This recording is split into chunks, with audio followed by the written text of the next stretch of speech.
সেই মৃত ব্যক্তিকে গোসল করাবেন, তখন খুব কাছ থেকে দেখবেন মৃত মানুষের দেহটা কতটা অসহায় লাগে, মৃত্যুর পরে মানুষের দেহ কতটা ভয়ের কারণ হয়ে দাঁড়ায়।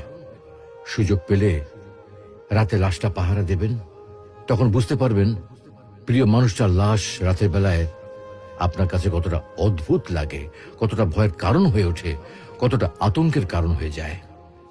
সুযোগ পেলে মৃত ব্যক্তির শরীরে একটু হাত লাগিয়ে কিছুক্ষণ তার স্পর্শ নেবেন। আপনি তখন উপলব্ধির সুযোগ পাবেন এই পৃথিবীতে বিশাল প্রভাব প্রতিপত্তি মৃত্যুর পরে কতটা নির্যাতনের রূপ নেয়। সুযোগ পেলে আপনজনদের লাশ কবরে নামাবেন খুব আগ্রহ নিয়ে। শেষবারের মতো মৃতদেহের মুখটি একবার দেখার চেষ্টা করবেন এবং বারবার উপলব্ধি করার চেষ্টা করবেন এই মৃতদের সাথে অনন্তকালের যাত্রার পথে এটাই আপনার জীবনের শেষ দেখা। সুযোগ পেলে মাঝে মধ্যে কবরস্থানে গিয়ে নীরবে কিছুক্ষণ দাঁড়াবেন, এরপর মনে মনে চিন্তা করবেন জীবনের লাভ ক্ষতির হিসাব।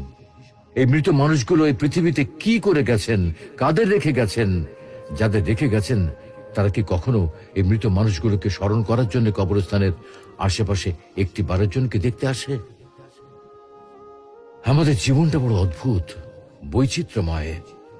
আমরা এর জন্যে ওর জন্যে, ধন সম্পদের জন্যে, ঐশ্বর্যের জন্যে, বাড়ি গাড়ি টাকা পয়সার জন্যে কত না মায়া দেখাই, আগ্রহ দেখাই, আরো চাই আরো চাই আমাদের।